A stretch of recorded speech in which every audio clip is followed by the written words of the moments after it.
দাঁড়াইছি যে আমাদের যেটা ন্যায্য অধিকার পাওয়ার কথা সেটা আমরা পাচ্ছি না। এই জন্য আমরা আন্দোলন করতেছি যেন আমরা ন্যায্য অধিকারটা পাই, যেন 10ম গ্রেডটা আমরা অন্ততপক্ষে পাই। কারণ আমরা অনেক কষ্ট করি, আমরা যে মানে কষ্ট করি সেই মানে মূল্য আমরা পাই না। আমরা চাই না, এটাকে আমরা ঘৃণা করে প্রত্যাখ্যান করি। আপনারা নিশ্চয়ই জানেন এইখানে তো আমাদের এই বৈষম্য আমাদের মেনে নেওয়া যায় না।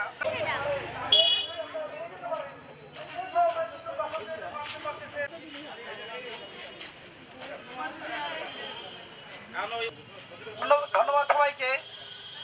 মূলত আমাদের দাবি নিশ্চয়ই জানেন যে আমরা অনার্স মাস্টার্স করে এখানে চাকরি করতে আসছি, তো সেক্ষেত্রে 10ম গ্রেড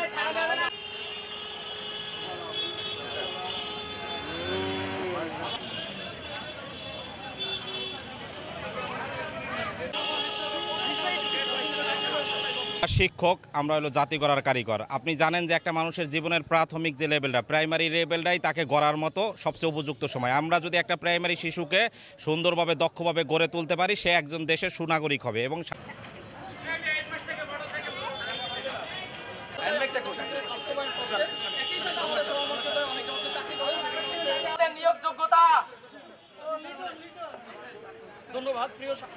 বেতন গ্রেড 10ম ইউনিয়ন পরিষদ সচিব পদের নিয়োগ যোগ্যতা।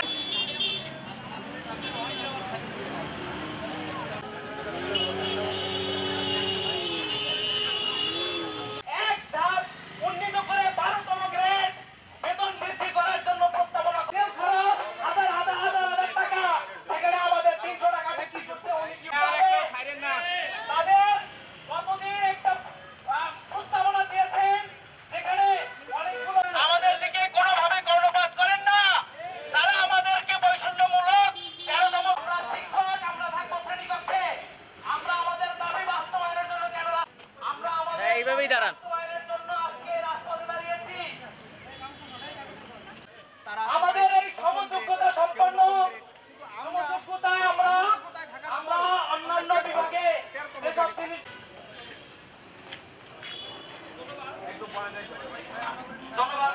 একটা বিষয় আপনি জানবেন যে আসলে আমাদের বর্তমানে যে বিভিন্ন জায়গায় বলা আছে যে মানসম্মত শিক্ষা চাই, কিন্তু মানসম্মত শিক্ষার জন্য তো মানসম্মত শিক্ষক দরকার।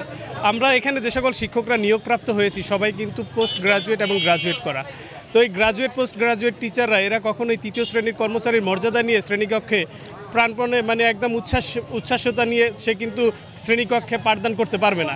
10ম গ্রেড বাস্তবায়ন চাই, কারণ আমরা দীর্ঘ 15 বছর যাবত এই বৈষম্যের শিকার। দেশ গড়ার কারিগর হিসেবে কেন আমরা 3য় শ্রেণীর কর্মচারী থাকবো? একটাই দাবি, আমরা 10ম গ্রেডের বাস্তবায়ন চাচ্ছি। কারণ এখানে যত শিক্ষককে দেখছেন কেউই মাস্টার্সের নিচে না, খুব খুব কম হলে হয়তো বা 2-1জন অনার্স করা থাকতে পারেন।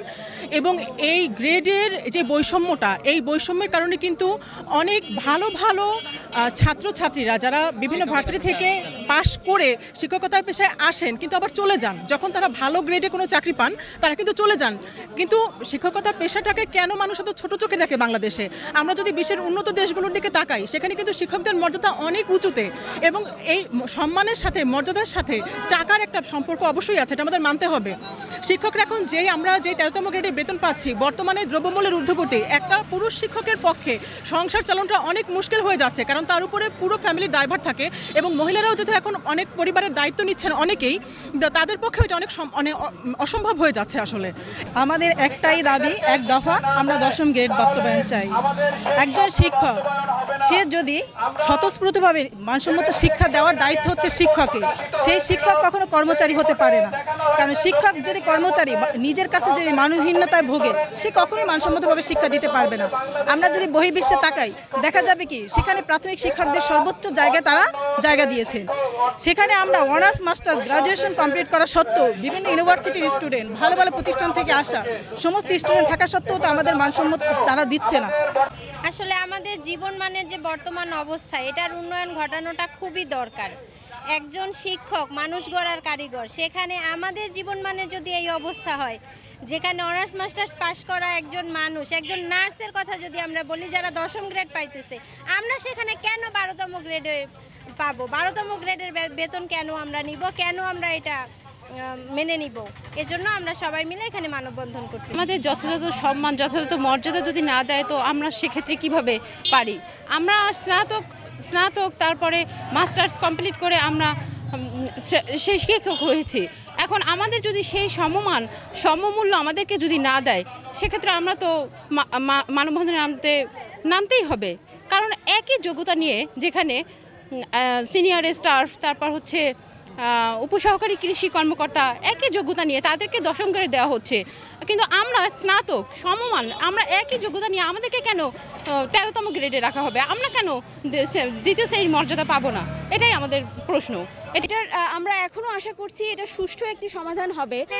আমরা অবশ্যই কোনো স্ট্রিক্ট শিডিউলে যেতে চাই না, যেহেতু আমরা শিক্ষক, আমরা শালীনতা সভ্যতা রেখেই সব কাজ করতে পছন্দ করব। কিন্তু যদি আমরা দেখি যে কোনো সঠিক পদক্ষেপ আসছে না, সেক্ষেত্রে আমাদের কার্যক্রম আরও বাড়ানো হবে। সেক্ষেত্রে আমাদের আরও চিন্তা করতে হবে সামনে, যে হয়তো আরও কঠিন কোনো পদক্ষেপ আমাদের নিতে হতে পারে।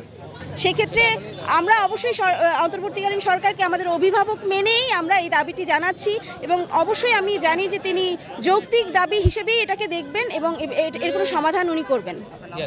3rd ক্লাসে কেন আমাদেরকে রাখবে? এর জন্য আমরা মানববন্ধন করতেছি। শিক্ষকতার যোগ্যতায় আমরা শিক্ষকতা পেশায় কেন আমরা 13 গ্রেডে থাকবো? কেন 3rd ক্লাসে থাকবো? পাচ্ছি না আমরা, কিন্তু আমাদের গ্রেড 12তম করা হচ্ছে। এখন বর্তমানে আমরা 13 গ্রেডে আছি, কিন্তু 12তম গ্রেডে অনলি 300 টাকা আমাদের বৃদ্ধি হচ্ছে। এতে আমাদের কি হবে? আমরা 10ম গ্রেড চাই, এক দফা এক দাবি, আমরা 10ম গ্রেড চাই। যারা ডিপ্লোমা পাস করার পরে 10ম গ্রেড পেয়েছেন, যেমন কৃষি ডিপ্লোমা রয়েছেন, নার্সিং ডিপ্লোমা রয়েছেন, কিন্তু আমরা এক্ষেত্রে পড়াশোনা বেশি করেও আমরা পাচ্ছি না। এজন্যই আমাদের এই দাবি। আমাদের দাবি একটাই, গ্রেড 10ম চাই আমরা, 10ম গ্রেডের জন্য দাবি আমাদের একটাই, 10ম গ্রেড।